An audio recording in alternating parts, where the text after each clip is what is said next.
Students, welcome to 7th lecture of accountancy. Today we are having the format journal entries for bills of exchange. In our earlier lecture, we have seen the format of bill of exchange. Now today we are going to see the format journal entries for bill of exchange. This is very essential, students. If you want to solve the problem for bill of exchange, then it is necessary for you to by heart the journal entries also, because in your problem journal entries are to be passed in the book of a drawer and in the books of the drawing. In our earlier lecture, friends, we have discussed who is drawer and who is drawee. Okay, now let us revise with me. Drawer is a person who draws a bill and drawee is a person on whom the bill is drawn. Now clear? Okay. Now we are going to start the journal entries, that pro forma journal entries. Okay.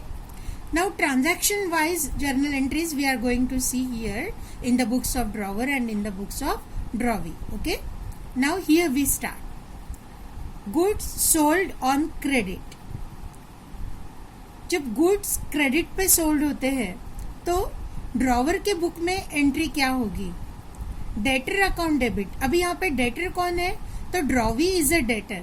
तो debtor account debit का मतलब है drawee account debit to sales account. Okay. और यहाँ आप books of drawee में purchases account debit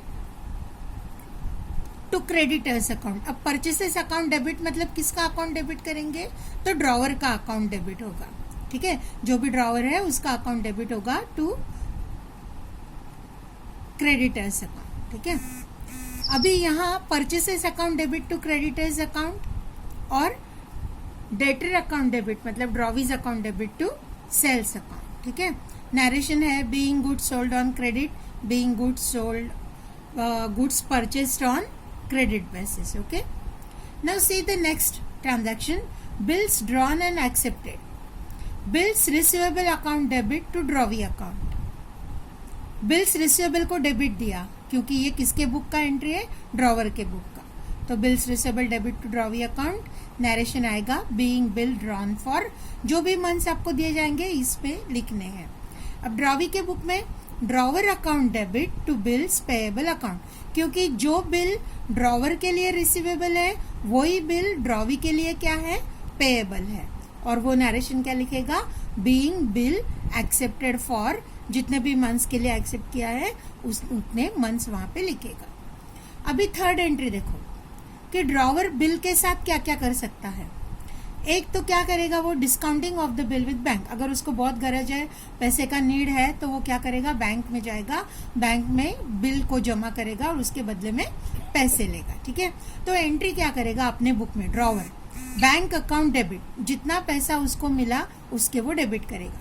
discount account debit मतलब जितना पैसा उसको नहीं मिला तो वो डिस्काउंट है बैंक के लिए, तो डिस्काउंट अकाउंट डेबिट. और यहाँ पे डिस्काउंट को डेबिट दिया है क्यों? क्योंकि ये ड्रॉवर के लिए जो डिस्काउंट है ये उसका एक्सपेंडिचर हो गया, लॉस हो गया. समझो 5,000 का बिल है, उसने डिस्काउंट किया, उसको मिला समझो 4,900 रुपया, तो 100 रुपया यहाँ पे क्या आ गया? डिस्काउंट है. ठीक है. तो ये 100 रुपया ड्रॉवर को नहीं मिला है, तो ये लॉस है, इसकी वजह से यहाँ पे डिस्काउंट को डेबिट दिया है. ठीक है. बिल्स रिसीवेबल अकाउंट को क्रेडिट दिया है. ये नरेशन आएगा being bill discounted with bank. अब यहाँ पे ड्रॉवर बिल को डिस्काउंट करता है तो ड्रॉवी के बुक में आएगा नो एंट्री, क्योंकि drawee has nothing to do with the bill. अब जहां तक पूरा बिल का मैच्योरिटी है तो ड्रॉवर को उसमें कुछ नहीं करना है. अब नेक्स्ट देखो, bill endorse to creditor. Drawer की मर्जी है वो बिल बैंक में जमा करे या उसको क्या करे? एंडोर्स करे. ठीक है. तो बिल एंडोर्स टू क्रेडिटर, अगर क्रेडिटर को बिल एंडोर्स किया तो एंट्री क्या होगी? Endorsee account debit to bills receivable account. और नरेशन क्या होगा? Being bill endorse. ठीक है. फिर से एक बार, ड्रॉवी को इससे कुछ लेना देना नहीं है तो वो अपनी बुक में नो एंट्री पास करेगा. ठीक है. अभी नेक्स्ट है आपका transaction bill send to bank for collection. Drawer को अगर चाहता है कि ये बिल मैं एंडोर्स ना करूं, डिस्काउंट के लिए भी ना भेजूं, तो उसके पास ऑप्शन क्या है कि बिल को बैंक में कलेक्शन के लिए भेजना है। अब कलेक्शन के लिए भेजना है मतलब क्या करेगा, वो बैंक में जमा करेगा और मैच्योरिटी डेट को ये बैंक क्या करेगी, इसके बिहाफ पैसा कलेक्ट करेगी ड्रॉवी से। ठीक है, तो तब तक तो ये बिल क्या रहेगा, बैंक फॉर कलेक्शन में जमा होगा। तो एंट्री क्या होगी इसकी, bill send to bank for collection account debit to bills receivable account. Bill send for collection account debit का मतलब क्या है कि बिल सेंड फॉर कलेक्शन ने बिल को रिसीव किया है, इसके लिए उसको डेबिट देंगे। बिल्स रिसीवेबल ड्रॉवी के पास से गया। देखो फ्रेंड्स, यहाँ पे हर जगह आपको जहां जहां इसने बिल बाहर दिया है, देखो एक पॉइंट का क्या है, discounting of the bill, bills receivable को क्रेडिट किया। क्यों, क्योंकि बिल्स रिसीवेबल क्या हो गया, उससे पास से गया। बिल को एंडोर्स किया, फिर से एक बार ड्रॉवर के पास से बिल गया, तो बिल को क्या किया, क्रेडिट किया। अब नेक्स्ट जो है, बिल को कलेक्शन के लिए भेजा तो भी बिल रिसीवेबल को क्रेडिट किया। क्यों, क्योंकि ये तीनों केस में बिल क्या हो गया, ड्रॉवर के पास से चला गया। एंट्री क्या होगी इसकी, being bill send to bank for collection. ठीक है, अभी जब बिल ऑनर होता है तो ऑनर के लिए एंट्री क्या क्या होती है। ऑनर के लिए जो एंट्रीज है फ्रेंड्स, उसको केस के मुताबिक हमें क्या करना है, केस के मुताबिक उसको हमें एंट्रीज करनी है। पहली केस है रिटेन बिल ऑनर्ड। अगर बिल ड्रॉवर ने अपने पास रखा है और मैच्योरिटी डेट को ऑनर होता है, तो ड्रॉवर अपने बुक में एंट्री क्या करेगा, cash bank account debit to bills receivable, और नरेशन होगा being honour of a bill. ठीक है, ड्रॉवी अपने बुक में एंट्री क्या करेगा, bills payable account debit to cash और बैंक अकाउंट। अब ये कैश और बैंक अकाउंट को डेबिट देगा ड्रॉवर, क्योंकि उसको बिल का पैसा मिला। ड्रॉवी कैश बैंक को क्रेडिट देगा, क्योंकि बिल का पैसा उसको पेमेंट करना है, मतलब किया है, उसके पास से ये पैसा गया है। ठीक है, अब बैंक में अगर ये ड्रॉवर ने बिल डिस्काउंट किया रहेगा और वो मैच्योर हो गया, ठीक है, ऑनर हो गया, तो एंट्री क्या होगी, ड्रॉवर अपने बुक में कोई एंट्री नहीं करेगा। क्यों, क्योंकि ये बिल का पैसा वो पहले ही ले चुका है, इसके लिए। अभी ड्रॉवी अपने बुक में एंट्री क्या करेगा, उसको कोई लेना देना नहीं है ड्रॉवी को कि ये बिल डिस्काउंट किया है, एंडोर्स किया है, कलेक्शन के लिए भेजा है, ड्रॉवी को कोई लेना देना नहीं है। हर ट्रांजैक्शन में ड्रॉवी अपने बुक में क्या एंट्री करेगा, bills payable account debit to cash और बैंक अकाउंट। ठीक है, अगर बिल ड्रॉ हुआ है, ड्रॉवर के पास रहता है और बिल ऑनर हुआ है, तो भी यही entry, bills payable to cash. अगर बिल को डिस्काउंट किया है और मैच्योरिटी डेट को ऑनर किया है, तो भी यही एंट्री, सेम एज अबव, मतलब क्या, bills payable to cash. Endorse किया है और ऑनर करना है, तो भी सेम एज अबव, मतलब यही entry, bills payable account debit to cash और बैंक अकाउंट। ठीक है, कलेक्शन के लिए बिल बैंक में भेजा था और उसको मैच्योर हो गया, तो ही ड्रॉवर को अपने बुक में एंट्री करनी पड़ती है। देखो फ्रेंड्स, डिस्काउंटेड में और एंडोर्स में ड्रॉवर को पहले ही इसका इमोलमेंट मिल चुका है। डिस्काउंट जब किया तो पैसा मिल चुका, एंडोर्स किया तो किसी न किसी चीज के बदले में ही एंडोर्स किया है, तो दोनों केस में ड्रॉवर इज बेनिफिटेड ऑलरेडी, तो इसके लिए वो अपनी बुक में एंट्री नहीं करेगा। ठीक है, लेकिन यहाँ उसको एंट्री करना बहुत जरूरी है। क्यों जरूरी है, क्योंकि यहाँ पे आप देखते हैं कि bank account debit, bank charges account debit to bill send to bank for collection account, ये एंट्री उसके बुक में होगी, क्योंकि इस बैंक में कलेक्शन के लिए बिल भेजा है, उसको अभी तक पैसा नहीं मिला। जब ऑनर होगा तब पैसा मिलेगा, पैसा मिलेगा, बैंक का चार्जेस भी उसको पे करना पड़ेगा, और वो क्रेडिट कब किसको करेगा, bill send for collection account को। और फिर से एक बार अपना जो ड्रॉवी है अपने बुक में वही एंट्री करेगा, bills payable account debit to cash और बैंक अकाउंट। ठीक है, अभी जरूरी तो नहीं है कि बिल ऑनर ही हो, कभी कभी डिसऑनर भी हो जाता है। तो डिसऑनर के लिए भी 4 केसेस है, जैसे हमने ऑनर के लिए 4 केसेस देखे, कौन कौन से, एक बिल ड्रॉवर ने अपने पास रखा, दूसरा बिल डिस्काउंट के लिए दिया, तीसरा क्या देखा था हमने, उसको एंडोर्स किया, और चौथा कलेक्शन के लिए भेजा। तो जैसे वो 4 केसेस है, वैसे यहाँ भी 4 केसेस है। हम उसमें से पहले 2 केस यहाँ पे देखते हैं। अगर ड्रॉवर के पास बिल रहा मैच्योरिटी डेट तक और डिसऑनर हो गया, तो ड्रॉवर अपने बुक में एंट्री क्या करेगा, drawee account debit to bills receivable account, narration being dishonour of the bill. और ड्रॉवी अपने बुक में एंट्री क्या करेगा, इसका opposite, bills payable account debit to drawer account, और नरेशन क्या लिखेगा, being dishonour of the bill. ठीक है। अब डिस्काउंटेड बिल अगर डिसऑनर हो जाता है तो ऐसे केस में एंट्रीज क्या क्या होगी, देखो, drawee account debit to bank account, drawee account debit to bank account, ये एंट्री ड्रॉवर के बुक में होगी। ठीक है। और हर बार देखो, ऑनर के टाइम पे भी हमने देखा था कि हर बार ड्रॉवी अपने बुक में एक ही टाइप की एंट्री करता है, उसी प्रकार डिसऑनर के लिए भी एक ही टाइप की एंट्री, कौन सी, याद रखना अभी, bills payable account debit to drawer account. कौन सी एंट्री है, bills payable account debit to drawer account. Same entry हर बार ड्रॉवी को अपने बुक में करनी है। अभी नेक्स्ट ट्रांजैक्शन देखते हैं, एंडोर्स्ड बिल अगर डिसऑनर हो जाता है,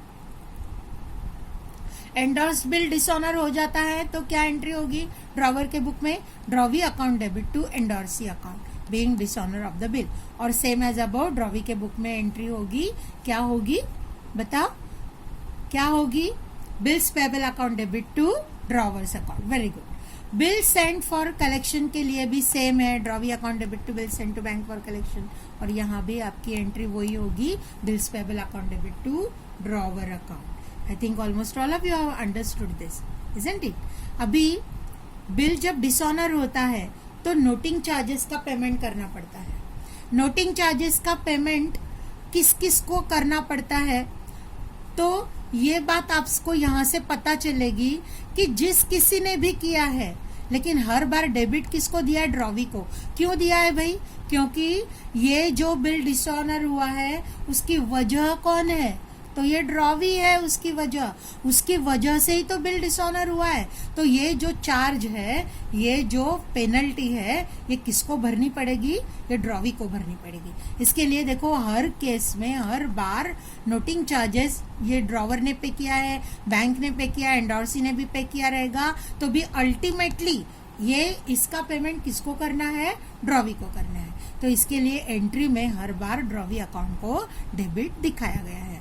और ये जो क्रेडिट है ये हर बार किसने पे किया इसके मुताबिक चेंज होता है। जैसे अगर बिल ड्रॉवर के पास है तो डिसऑनर हो गया, तो नोटिंग चार्जेस कौन पे करेगा, ड्रॉवर पे करेगा। तो वो केस में एंट्री क्या होगी, drawee account debit to cash account. और यहाँ पे हर ट्रांजैक्शन के टाइम यहाँ पे एंट्री क्या होगी, noting charges account debit to drawer account. यहाँ किसी ने भी दिया रहेगा तो भी ड्रॉवी अपने बुक में एंट्री यही करेगा, noting charges account debit to drawer account. ठीक है।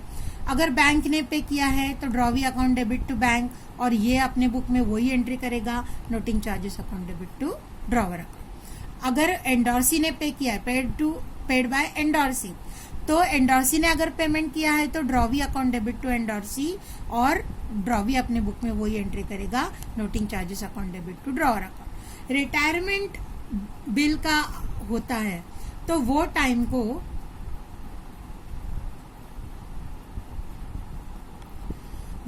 को यहाँ पे ड्रॉवर के बुक में एंट्री क्या होगी, कैश और bank account debit, rebate account debit to bills receivable. Retirement क्या होता है, रिटायरमेंट वो है जहां ये पैसा जो है वो जल्दी ड्रॉवर को मिल जाता है। ड्रॉवी कहता है मैच्योरिटी डेट से पहले कि भाई मेरे पास पैसा जल्दी आ गया तो मैं बिल का पेमेंट जल्दी कर देता हूँ, तो वो केस में ये रिबेट जो है ये ड्रॉवर देता है, मतलब उतना पैसा इसको ड्रॉवी को कम देना पड़ता है।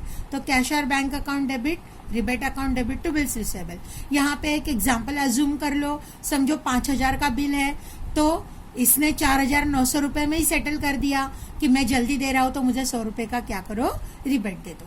तो यहाँ पे 4,900 रुपया, 100 रुपए का रिबेट और बिल रिसीवेबल 5,000। अब ड्रॉवी अपने बुक में एंट्री क्या करेगा, bills payable account debit 5,000 to cash और बैंक अकाउंट, उसको ये जो है पैसा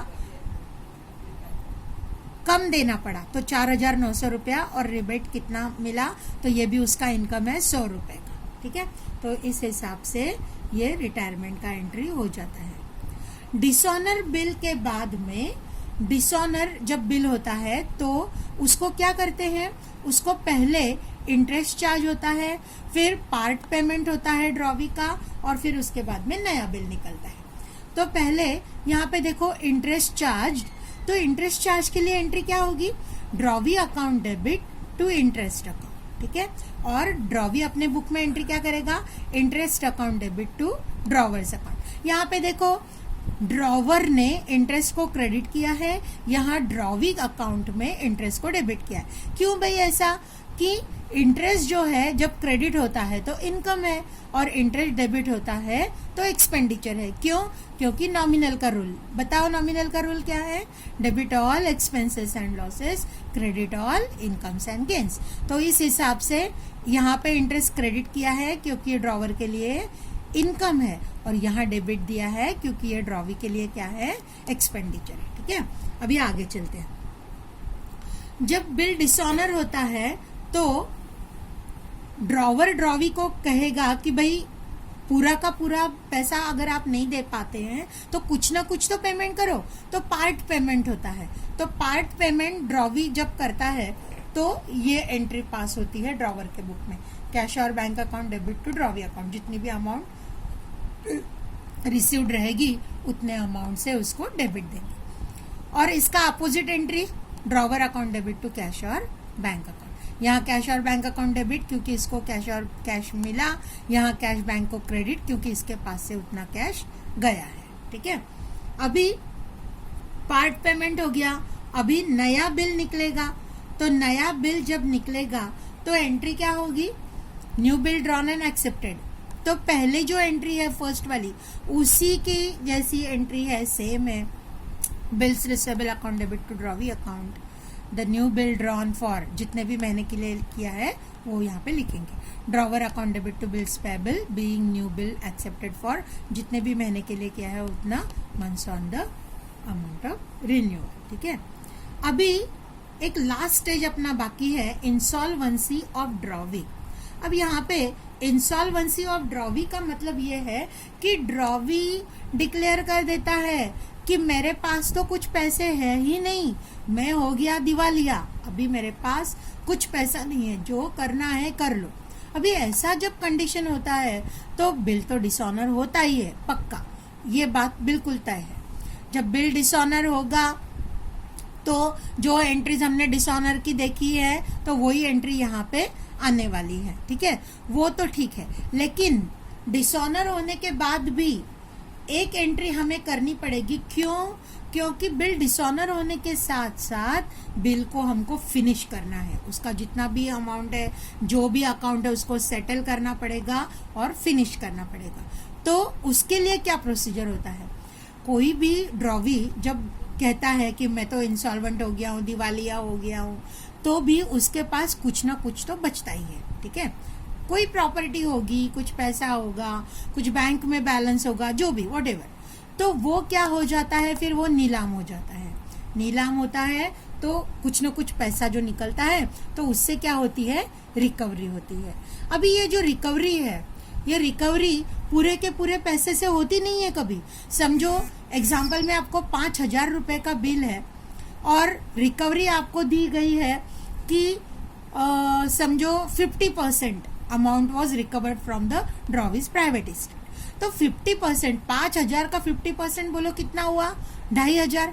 तो जितना पैसा मिला, रिकवर हुआ, उतना पैसा आप देंगे कैश और बैंक अकाउंट डेबिट को। तो यहाँ पे कितना आएगा, 2,500।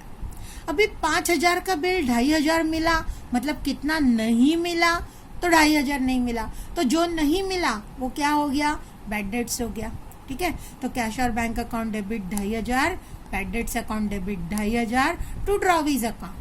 अब जितना पूरा बिल का अमाउंट रहेगा उतना ड्रॉवी के आगे आपको लिखना है, मतलब कितना, 5,000, ठीक है।